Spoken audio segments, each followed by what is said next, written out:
name's Annette, and you may know me as Nettersplays, and today I'm going to go over my acquisitions and impressions for the month of January. Now, I got a total of 4 games, and I managed to play 3 of them, so let me go over the unplayed game first, and let's get to it.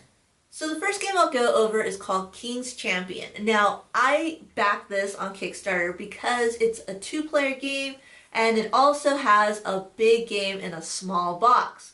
Not only that, but what really sold me is the fact that it's a worker placement, it has resource management, it also has dice allocation, and it's a theme that isn't very often seen. It's about jousting.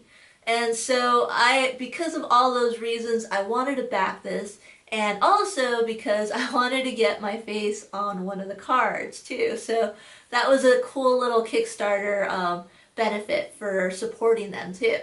So the game itself, I'm not too sure how it's played. I honestly looked through the rulebook and I felt a little defeated because it's a very elaborate game, it looks like, but I haven't played it yet. So I'm sure, I've gone through a lot of thick, heavy rulebooks. I can manage to go through the small one.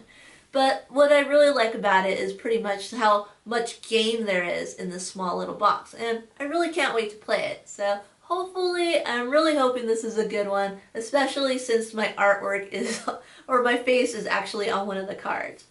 So the next game I'll talk to you about is the Grimm Forest. Now, I backed this game because of the Grimm stories and all the fairy tale characters that were in this game. The other cool thing about it is that you can tell from just getting the game the quality that was put into it and all the hard work and everything too. So when you first look at the box and you open the box up, on the edge of the box you see all the characters come out. And then also when you look inside the box, you see this really great insert, and the inserts come out and the pieces are just really well placed in it, and it just works. And I just love the extra thought put into just an insert. The game itself is something that I think would benefit with a higher player count. Now, I played it with 2 players, and some of the cards really didn't work with 2 players.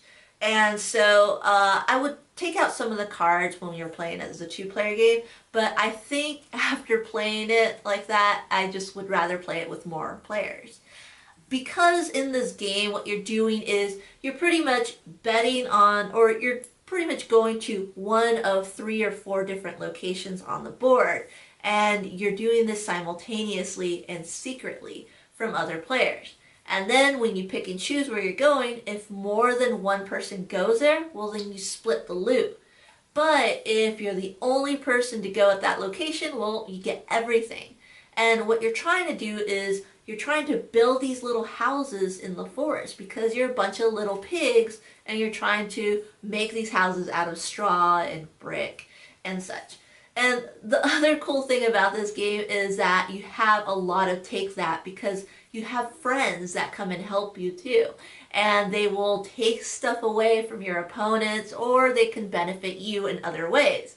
So the game is very much a player interactive game, and it's just a game that's meant for more than 2 players in my opinion. But I think it was a little fun game, and I could see myself playing it with gateway gamers or even just children. If my niece and nephew were to come over, then I can easily play with them too.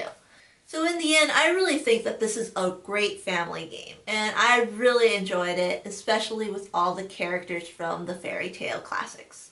So the next game I got was The Last Garden.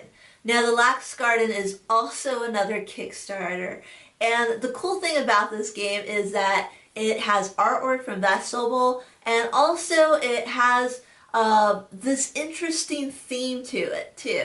The theme is basically that you have this one last lady on planet after an apocalypse, and she remembers from her youth this elaborate garden, and because of that she wants to recreate a garden, and there's no more plants or anything like that. Water's kind of limited, so she makes these different robots or robotnists that help her recreate the garden.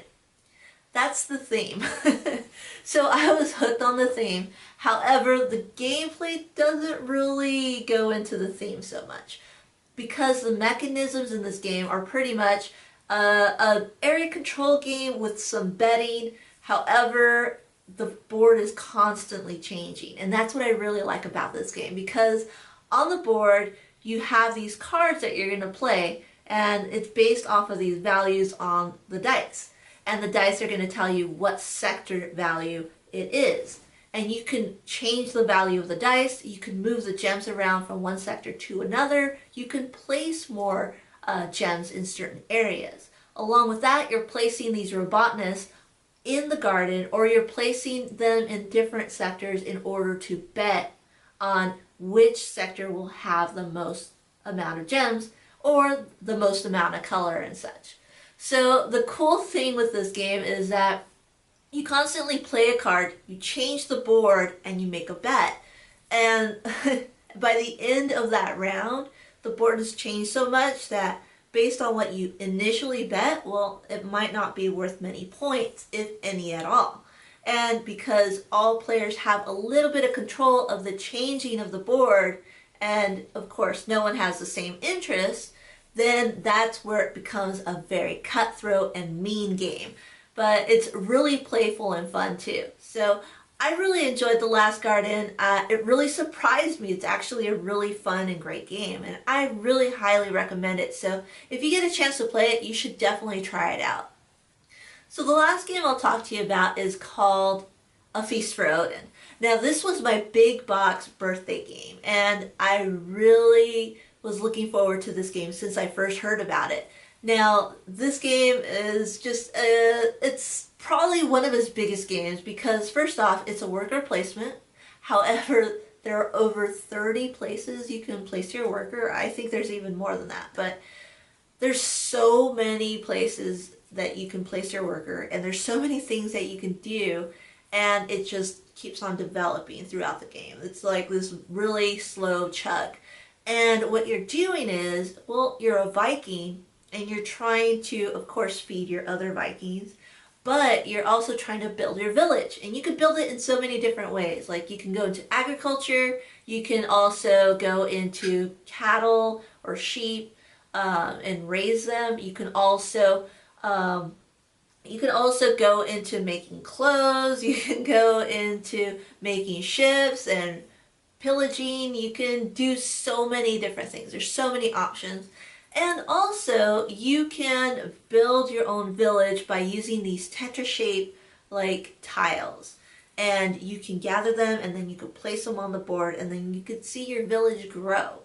The thing is with this game, it's not a very simple game. It's something that, you know, it will take some time to learn and take some time to play. However, the end result after playing this game, I loved it. Like, I felt like I couldn't complete my village because there's so many negative value points on that board that when you first start off, I felt like I just couldn't do that. Like I couldn't cover all those negative spaces. But in the end, I ended up covering all of them. So I felt like it made me feel very satisfied with the game because I was able to do that and accomplish that. Now the game itself is just, I had a lot of fun with it, and I would highly recommend if you put in the right amount of time, and if you're into those big heavy worker placements, you should definitely play this game. So it's not a great family game, but I think it's something that you can play if you're thinking about getting into a heavier Euro game. Well, thanks so much for joining me, and I hope you really enjoyed the video. Also, make sure to leave a comment down below and tell me like what is a game that you recommend, and also if you liked any of the games that I showcased too. So please follow me down below in the description. You can find out where you can follow me online along with donating at Ko-fi.com. So thanks so much, and I'll see you next time. Bye!